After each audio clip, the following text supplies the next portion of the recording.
Hello and welcome to SaltWire today for Wednesday, May 24th. I'm your host, Kate Walker.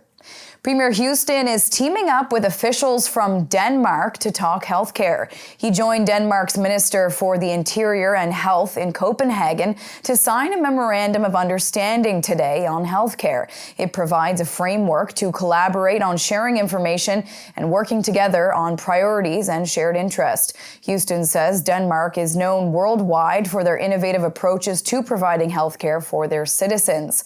The memorandum focuses on four things: digitalization of healthcare systems, healthcare at home, non-communicable diseases management and care, and healthcare systems organization. There are no direct costs associated with the signing of the memorandum. Wildfires in Nova Scotia this year are up almost 300% over 2022, and the continued dry weather means things will likely get worse. Only 2 months into wildfire season, and there have been 2 fires of significant concern, one near Hassett in Digby County that burned 118 hectares, another burned 56 hectares in Little Harbor, Shelburne County. Those are only 2 of the 163 fires that have been reported so far this year, which have burned 280 hectares total. That's up from 60 fires at the same time last year. There have been 20 new fires reported in the past 5 days. This year's total has already surpassed the 152 fires from all of 2022. It's abnormally dry in the province, and river water levels are much below normal. Halifax Regional Fire and Emergency crews are giving us a behind-the-scenes look at their technical rescue team and how they respond to emergency situations. A trench rescue course was held in Hammonds Plains today. The trench rescue training gives rescuers the ability to save trapped individuals in complex scenarios with mock emergency scenes.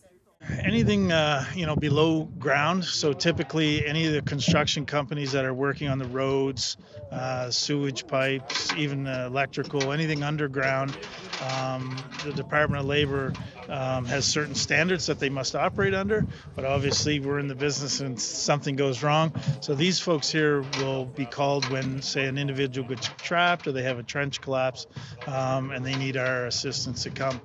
This is part of their ongoing training to keep officials certified and up to date on the latest protocols. A new car exhibit is on display in Bears Lake. The Steel Wheels Motor Museum is where you can buy a rare antique car or motorcycle, or just do a little window shopping. 3,000 people did just that over the weekend when it opened for business. The idea is to give people a chance to see vehicles that they normally wouldn't. It's been an 18-month project to put it all together and select which pieces to be put on display. It's a way to display them, and like I said, allow people to have access to them, access to their history when they wouldn't ordinarily have that, and display them in such a way with entertaining stories about each vehicle so that people that aren't in a position to buy them can still enjoy them. In the pop culture section, there's a replica of the DeLorean from Back to the Future, a General Lee replica, and an RX-7 that appeared in the first Fast and Furious movie. The oldest is 100 years old, and the newest is less than a year old right now. We have a 1923 REO that is on loan to us by Marilyn Davidson. Her father was Eric Davidson, the blind mechanic, blinded at the age of 2.5 in the Halifax explosion, went on to become a mechanic for the city of Halifax. It also includes the vehicle that was most popular on opening day, the Scooby-Doo van. The exhibit holds 64 exotic vehicles. It's time now for a glimpse of today's Thinking Out Loud with Sheldon McLeod.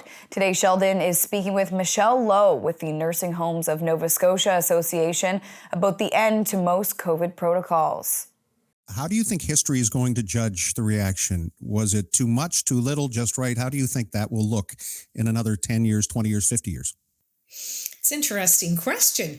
I would say, certainly we've learned a lot, and you do the best you can at the time, and that certainly was the case in long-term care. What I think it will show in history is that the lack of investments over decades and underfunding in long-term care exposed those gaps during COVID. It shone the spotlight on those gaps and what happens when you don't invest in, the healthcare system as we saw it. So that certainly would be a takeaway. And we are seeing, from the provincial and federal government, investments that have continued to be made in long-term care.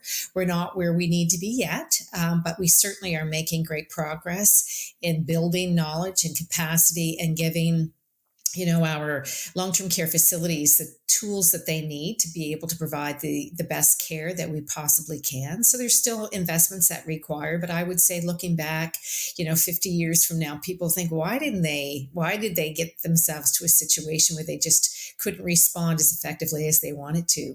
And that was simply because we didn't have the tools or the investments at that time.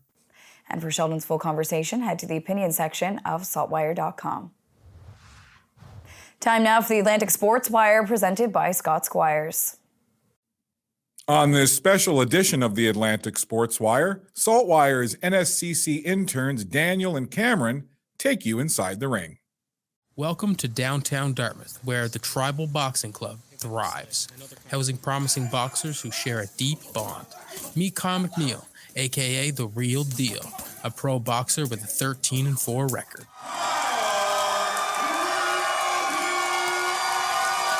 All throughout high school, I ran with rucksacks with weights in them. And when I say I ran far, I mean I was doing between 14 and 18 miles a day.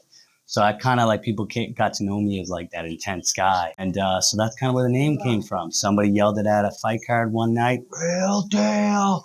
And then I stopped the guy in that round, and it just stuck ever since. In McNeil's eyes, boxing has always been his destiny. He's dedicated himself to the sport since his Dartmouth childhood, training relentlessly for years. I began training at a young age, around 7 or 8. I found Twin Cities Boxing Club in the north end of Dartmouth. Robert Tapper, his name is. Everybody knows him as Bobby Tapper. And I stayed with him for about 14, 15 years.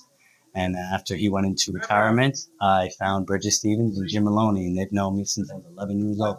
And they took me on. I've been with them over 6 years. And I'm now 22 plus years into this beautiful savage sport. 100 plus amateur fights in, and I'm going into my 19th pro fight. McNeil, the dynamic boxer, takes his energy beyond the ring, from thrilling stunts to preserving a centuries-old homestead with his wife. I've been doing stunts since 2012. That's where I met my wife. I was in Stephen King's The Mist, and I met her at a stunt party. She's been doing stunts for 20 plus years. I also live in a 200-year-old homestead on 100 acres way out in Clam Harbor with my wife. And we live completely off-grid, solar panels, chopping wood daily, lifting trees, no joke. So I'm always covered in marks. I very much love that lifestyle that I live. Mark your calendars for June 10th as he gears up for a thrilling bout at the Halifax Forum. Tune in to SaltWire for an exclusive interview on his upcoming clash. In Dartmouth, I'm Daniel Brion for SaltWire. To see the full conversation with Kyle Real Deal McNeil, you can click on the video tab at saltwire.com and also check us out on the SaltWire YouTube channel. In Halifax, I'm Scott Squires for the Atlantic Sports Wire. Thank you, Scott. On to weather now. To see what's coming up in the forecast, we're going to check in now with our weather specialist, Alistair Alders.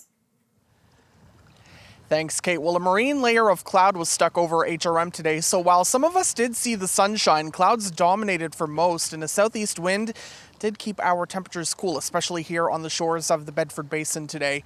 And we also now have wet weather to talk about in the upcoming forecast. This evening we'll have cloudy skies, we'll have fog patches and drizzle developing, and then rain by morning. The temperature this evening near 8 degrees and will rise from 7 degrees on our Thursday morning with periods of rain and drizzle. Periods of rain and drizzle in the forecast throughout the day on our Thursday with a high of 10 degrees. Now, this rain will ease to a chance of showers on Friday. It looks like about 10 to 20 millimeters of rain here in Halifax, but if you're over eastern regions of HRM, so Porters Lake towards Sheet Harbor, amounts will be higher. Additionally, amounts will be lower over the western parts of HRM. So as you make your way towards Hubbard's, less than 10 millimeters in the forecast there. But some good news in the forecast, sunshine and warming temperatures return just in time for the all-important weekend. Kate. Thank you, Alistair. That's all for now. For more extended video and full online articles, stay tuned to saltwire.com. And you can find us on social media. I'm your host, Kate Walker. Thank you for joining us. We'll see you back here tomorrow.